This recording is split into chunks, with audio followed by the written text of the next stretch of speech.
35 years ago today, Kareem Abdul-Jabbar passed Wilt Chamberlain to become the NBA's all-time leading scorer, and 3.5 decades later, he still is. You are not having a real debate about the greatest of all time unless you include Kareem's name. No one in the NBA has more points, buckets, MVPs, or all-star selections. He also won 6 titles along the way. And not for nothing, but unrelated to that resume, I named my dog Roger Murdoch for Kareem's character in Airplane. So there's that as well. And as you can see, Kareem is here with us on Game Time Live. You were 36, almost 37 when you broke the record. As remarkable as anything about your career is what you did after that day. 5 more really productive seasons, 3 more titles. At that point in your career, did you have a sense for how much longer you wanted to play and how much longer you could be that effective? I just, I think I just wanted to put it to the test and just see what I could do. And, I knew I wasn't going to get a job with that kind of salary if I quit. So, why quit? That's a fair point. Well, it was Wilt's record, obviously, until you surpassed his total. And some of his statistical exploits are still sort of mind-blowing. They mess up all our research graphics. Yeah. You played against him. For those of us who never saw him live, what should people know about Wilt as a player? Well, as formidable as Shaq was physically, just stalwart, 300 pounds of steel and agility and athleticism. Wilt was all of that. And I saw him play. I was in grade school and high school. I saw him average 55 points a game. I saw him play a number of times that year. The year he averaged 30 rebounds, I believe it was, a game. I was seeing him play. He got to 100 points against my team, the Knicks. That was in Hershey, Pennsylvania, but I read about it immediately the next day. Wilt was incredible. And, then there's the guys that we didn't see, the guys that played on, let's say, the first dominant team, Laker team, George Mikan and his teams. Those are some really fantastic guys that dominated in those eras. And we have no idea how good they were or how they would stack up against our guys today. So, it's hard. I think you have to judge these things in eras and, just let it go at that. Captain Kareem Butler here. Speaking of errors, are you surprised that more guys aren't trying to pull off your signature shot with the Skyhook? And if so, what other guys in the association can do it on a consistent basis? Who are you thinking of? Well, I think that the way the game is played now, you play it on the stretched court, with the three-point shot making a big difference in tactics. So I think that's really what was going on here. And having guys on the court that can stretch the court, make it a more difficult game for the defense. But I think still, guys that can play with their back to the basket in close and get your team high percentage 2-point shots, that's a valuable guy. That's not somebody that you should just discard, because it's not maybe up with the most current fashion. That's someone that wins games, and especially, someone who can get you offensive rebounds.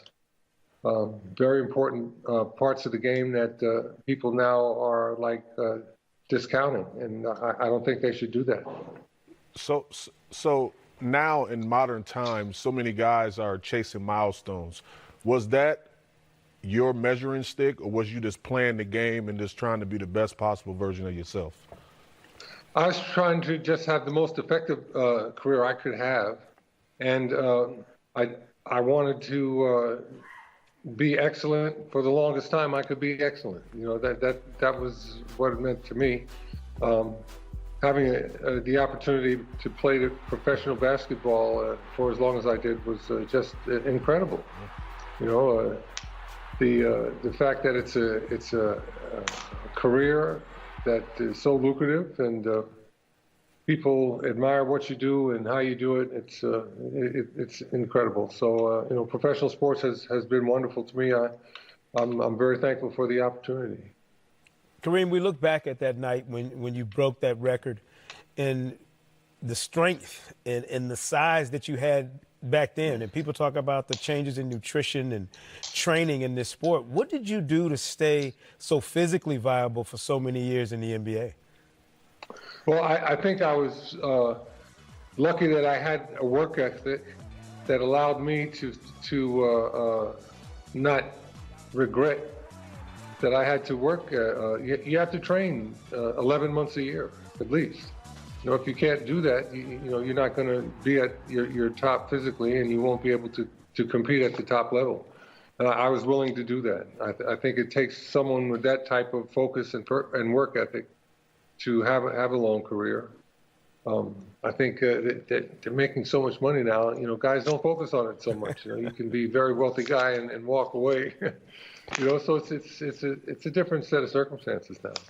When we see that game, the floor and the crowd, the people that were there in Las Vegas, why was the game in Las Vegas and not in Inglewood?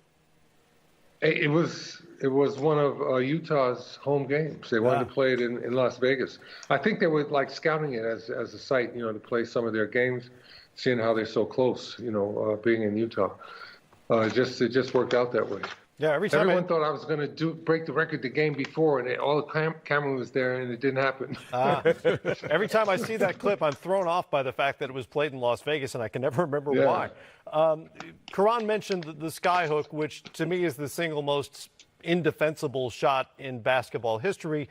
James Harden has now entered that sort of territory with his step-back three because people are so concerned about fouling him. What has impressed you most about that particular move? About the step back three. Well, about the step back three. Well, you know, James is like able to really take advantage of the way the rules are now. You know, you can't hand check anybody, so he can get to the basket and they can't touch him when he's shooting that long distance shot. That's what's enabled that. I'm not trying to take anything from his game, but he couldn't have done that in the era that I played because somebody would have been leaning on his waist and biting his ear when he shot those three-point shots. They won't go in. No, that's absolutely true, and he has exploited the rules as they are enforced right now. And, you know, God bless him. That's what he's supposed to be doing. Absolutely, yeah. You know, the Milwaukee Bucks have the best record in the NBA. They secured it last night for the first time since you played there back in 1974. What do you make of this group? What's that? On Wisconsin. On Wisconsin, that's right. What do you make of this group as a playoff or title contender? Great team. I think, you know, they understand how to stretch the floor and use their best player, Giannis. Giannis can attack the hoop from the other end of the court. So they got guys that come down and set up on the three-point line, and Giannis finds them, or he throws it through, looking down through the hoop. He's amazing. And to me, the most amazing thing about Giannis is how he learned the game. He walked into some basketball club in Athens, Greece, and decided, hey, well, what you got? And he comes to and brings those skills to America, and it's just ridiculous, you know, with his vision of the game and his ability to execute it. My hat's off to him. He's a unique talent. A phenomenal story for sure. Yeah, absolutely. Your Lakers are going to miss the playoffs for the 6th straight year. That's the longest stretch in LA history. What is your assessment of the way this season has gone south? And does it make you sad at all? Does it bother you as a Laker great that this team has spent more than a half decade outside the postseason? Well, you know, they don't like being in that situation here in Los Angeles. You know, we've spoiled them, you know, over the years. So, you know, what happened this year with LeBron getting hurt, and while he was out, other guys got hurt, and the season went sideways. There was nothing they could do about it. But, you know, they have a real nice cadre of young players, and LeBron, they're a player or two away, and they're hoping they can get it. So free agency, we'll see what happens, and hopefully that, you know, Laker fans can get back to hoping their team makes it all the way. Captain, so you spoke on free agency. What is the first thing that the Los Angeles Lakers have to address going into free agency? Well, I think they need somebody up front that can, you know, anchor the team defensively. Someone's going to protect the basket, you know, not give up any or very few offensive rebounds to the other team, block shots, you know, and some intimidation and bulk around the basket. That'll really settle everything down for them defensively, because they got guys that can play defense, but they lose out a lot of time because of their lack of length and size, right up there at the basket. That's what I've seen. But they've got great young players, and they got LeBron.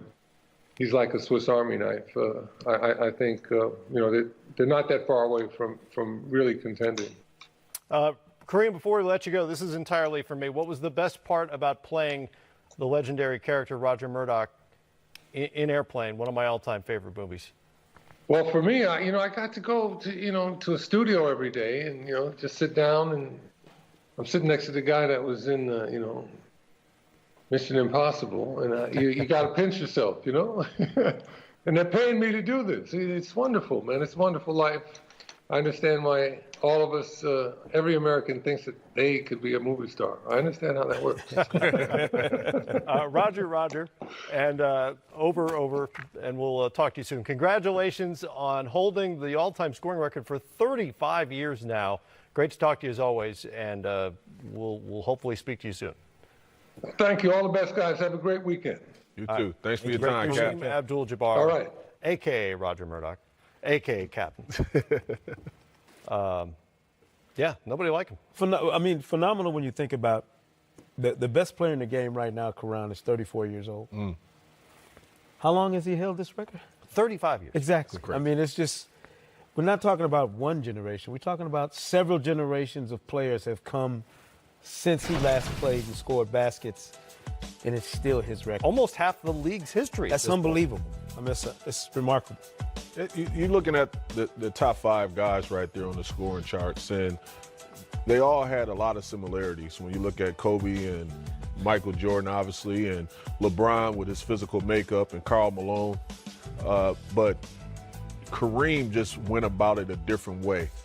Being a big that can, stretch you out with the Skyhook, and had just one of the most unguardable shots ever seen in the game. And I just don't understand why no one is trying to, use that shot, use that move, like that patent move. I think it's because it's so difficult. I don't think people realize Kareem started developing that shot as a young boy. Like, it wasn't like he just found that at UCLA or in the NBA. That was something that he worked on as early, I think, with his middle school coach. So that's a skill you develop all your life. Yeah. There's a reason he's the guy who mastered it. I think nobody else could do it. I think people also underestimate how difficult a shot it is in terms of the grace, the balance required to take that shot where you're not looking at the ball. The ball's behind your head as you take that. And a lot of guys, I've heard stories of guys who tried it in practice and just couldn't do it. I couldn't. I tried it. I worked on it. Me and Wes Unseld Jr., we was working on it for years, and I just couldn't get it off. And I had pockets in the game where I could steal one, but I wasn't comfortable doing it like with reps, just doing it over and over again, and I didn't want to get pulled. So I just stuck to the fadeaway. It's a little like closing your eyes and trying to bring your finger to your nose. It's different. You're not looking at where the ball is coming from. It's a really difficult shot to do. Touch and balance. And his longevity was just phenomenal. It's an amazing athlete who was way ahead of his time in terms of yoga and martial arts and a lot of other non-traditional basketball drills that kept him in shape and allowed him to be a force into his early 40s. I think he really set the stage and the platform for a lot of people to how you get longevity in this space and how you preserve your body. Whenever we talked about maintenance and treatment coming up, they would always show like videos of Kareem and like, look, he's in movies and he's doing this and he's doing that. The all-time leader, he had this longevity because Bikram yoga and stretching and all these things. And I think now the poster child for that is LeBron James. You see him doing the Versa climber. You see him, doing all these things with his core, and guys are really starting to understand that you have to take care of your temple.